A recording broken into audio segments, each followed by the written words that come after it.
Akshat Gupta, the hidden Hindu book, first chapter 8, cryptic chest.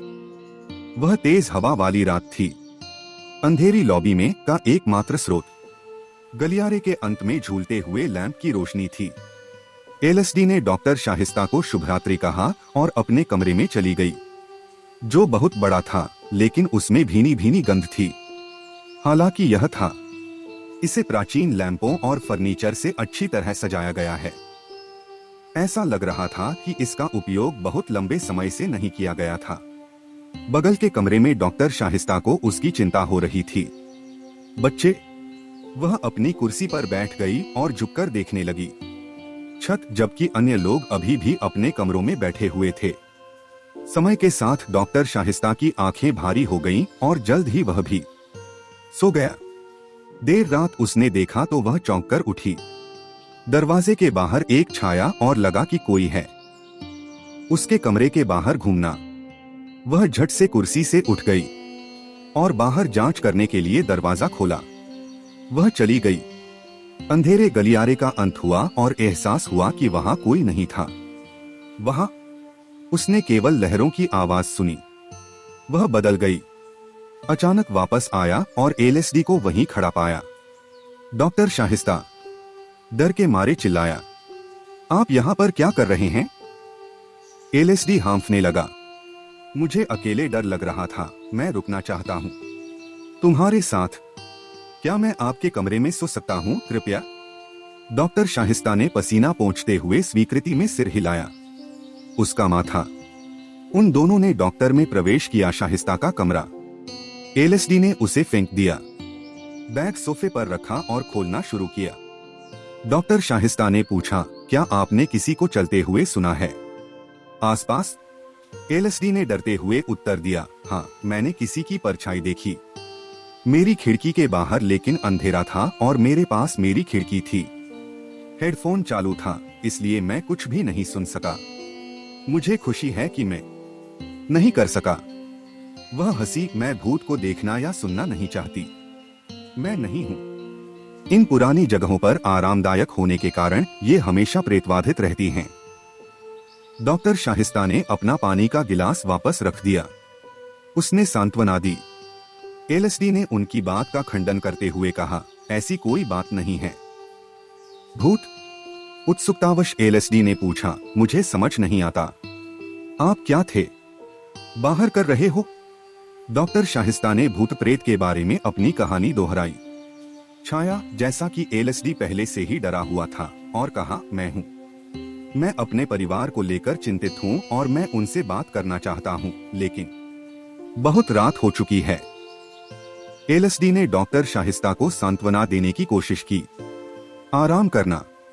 मुझे यकीन है तुम्हारा परिवार ठीक हो जाएगा और हम जल्द ही इससे बाहर आ जाएंगे, उसने कहा, अपनी उंगलियां क्रॉस करते हुए कहा। डॉक्टर शाहिस्ता ने एक गहरी सांस ली और अपने बिस्तर पर चली गईं। एलएसडी ने उसका चश्मा वापस रख दिया, उसकी स्क्रीन खोली और जैसे ही उसने अपने लैपटॉप पर क्लिक किया, कमरे का सन्नाटा टूट गया। चांबिया। कुछ ही देर में डॉक्टर शाहिस्ता सो गईं। इस बीच वीरभद्र ने पोर्ट ब्लेयर की यात्रा की। अंडमान और निकोबार की राजधानी, रात के अंधेरे में डिलीवरी प्राप्त करने के लिए एक स्पीड बोट में अपने 2 आदमियों के साथ। छाती। जैसे ही उसे संदूक मिला, 2 आंखों ने गवाही दी। उसे दूर से वीरभद्र वापस रॉस की ओर चल पड़े।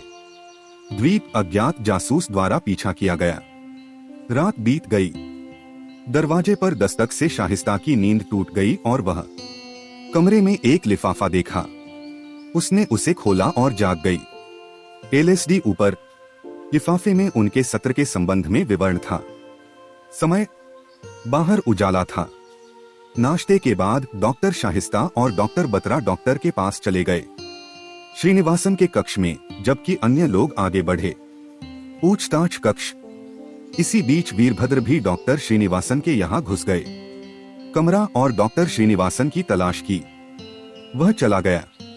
उसके हाथों में 2 बंदूकधारी और 2 बक्से थे। इन ओम के लॉकर थे। इन्हें यहीं खोलो, डॉक्टर श्रीनिवासन ने आदेश दिया। वीरभद्र डॉक्टर शाहिस्ता और डॉक्टर बत्रा वहां चर्चा के लिए आए थे। वे भी शामिल हो गए। जैसे ही बक्से उनके सामने खुले, वे छूट गए। आश्चर्यचकित, बक्सों में पहले से भी लिखे हुए नोट थे। इतिहास अपने आप आकार लेने लगा और दर्ज होने लगे रहे। कुछ दूर की जमीन सुरक्षित पन्ने लिखे हुए थे, अधिकतर संस्कृत में, कुछ को छोड़कर जो हिंदी में थे। प्राकृत, पाली और संस्कृत का मिश्रण। ये वे पन्ने नहीं थे जो आज किसी ने देखे। वह थे तांबे की चादरें।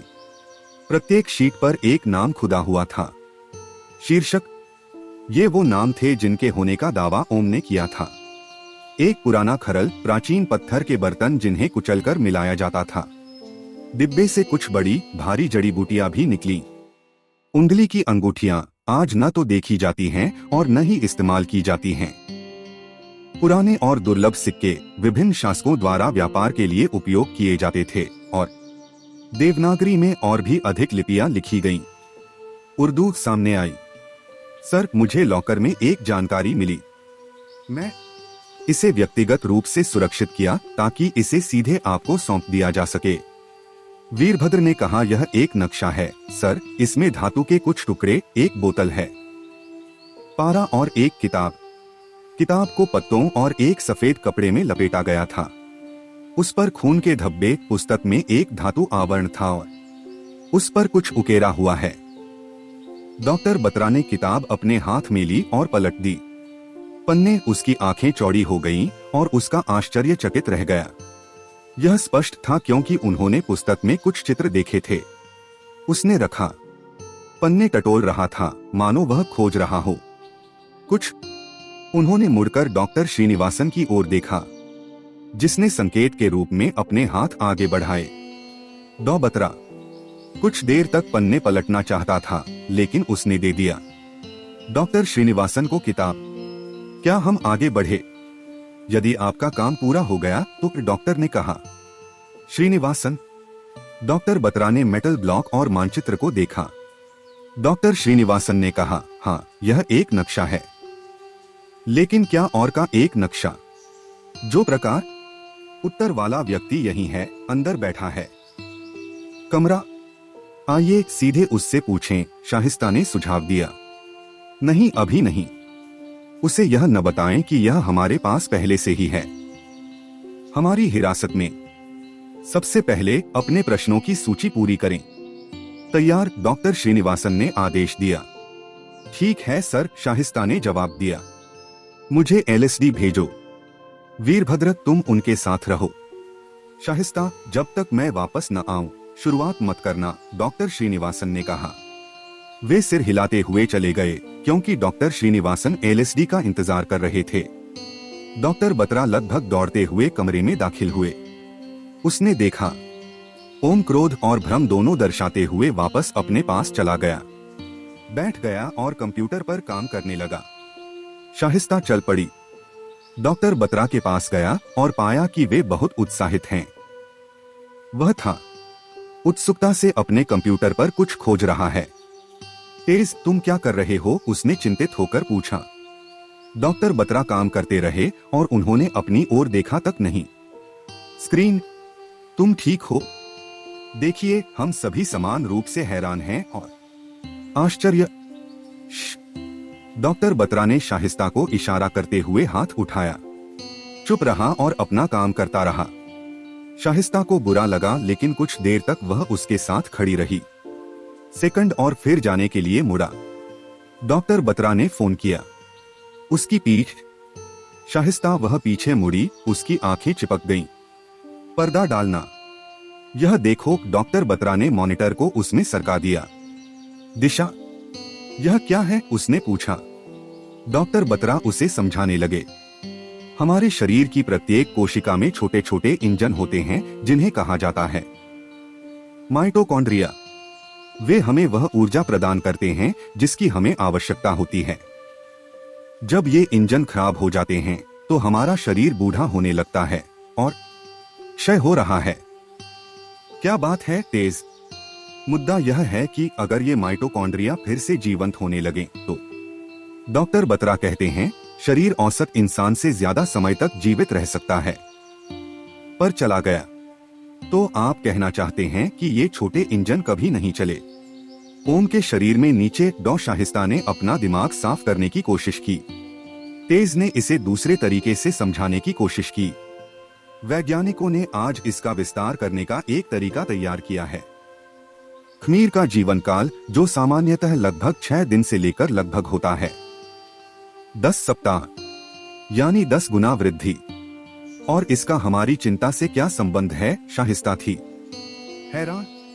शाहिस्ता, वो 10 हफ्ते 800 साल के बराबर हैं।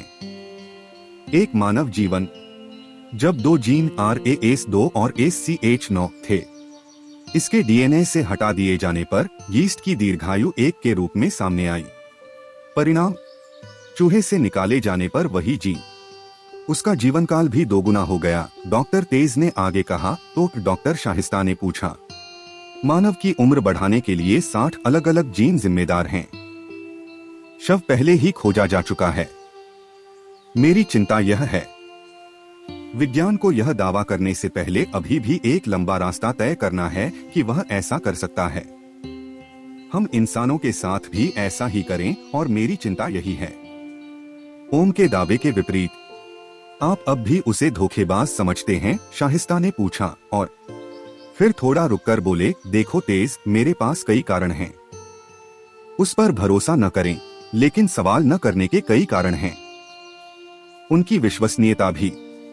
डॉक्टर बत्रा ने कहा, मुझे उसके खून का नमूना चाहिए। दृढ़ निश्चय।